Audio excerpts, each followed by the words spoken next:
ঘন সবুজ সুন্দরবনের এক জঙ্গলে থাকত অনেক পশুপাখি।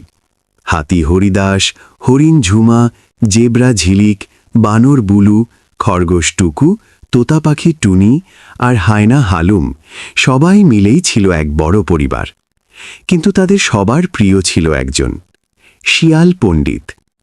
সে শুধু চালাকি ছিল না, ছিল খুব বুদ্ধিমান আর শান্ত স্বভাবের। কেউ বিপদে পড়লেই সে আগে ছুটে যেত সাহায্য করতে। একদিন দুপুরে হঠাৎ আকাশ কালো হয়ে গেল, ঝড় শুরু হলো, সাথে ভারী বৃষ্টি। জঙ্গলের পাশের নদী ফুলে উঠল। হরিণ ঝুমা ভয়ে কাঁপতে লাগল। আমরা এখন কি করব? হাতি হরিদাস বলল, নদীর পানি বাড়ছে, আমাদের বাসা ভেসে যাবে। সবাই ছুটোছুটি শুরু করল। হায়না হালুম তো ভয়ে চিৎকার করতে লাগল। তখন শিয়াল পণ্ডিত শান্ত গলায় বলল, ভয় পেও না, সবাই আমার কথা শোনো। শিয়াল বলল, হাতি ভাই, গাছের পাশে দাঁড়াও।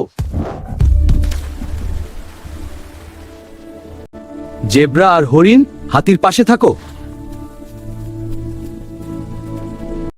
বানর বুলু, ছোটদের উপরে তোলো। শিয়াল নিজে নিচে দাঁড়িয়ে সবাইকে উঠতে সাহায্য করল। কিছুক্ষণের মধ্যেই ঝড় থেমে গেল। পরদিন সকালে সূর্য উঠতেই সবাই নিরাপদে ছিল। হরিণ ঝুমা বলল, শিয়াল পণ্ডিত না থাকলে আমরা পারতাম না। হাতি হরিদাস হাসল, শক্তি দিয়ে সব হয় না, বুদ্ধি আসল শক্তি। সবাই একসাথে বলল, শিয়াল পণ্ডিত আমাদের সবার প্রিয়। শিয়াল মুচকি হেসে বলল, একতা আর বুদ্ধি থাকলে যে কোনো বিপদ জয় করা যায়। বিপদের সময় মাথা ঠান্ডা রাখতে হয়। একতা আর বুদ্ধি সবচেয়ে বড় শক্তি। সবাই মিলে কাজ করলে বড় বিপদও ছোট হয়ে যায়।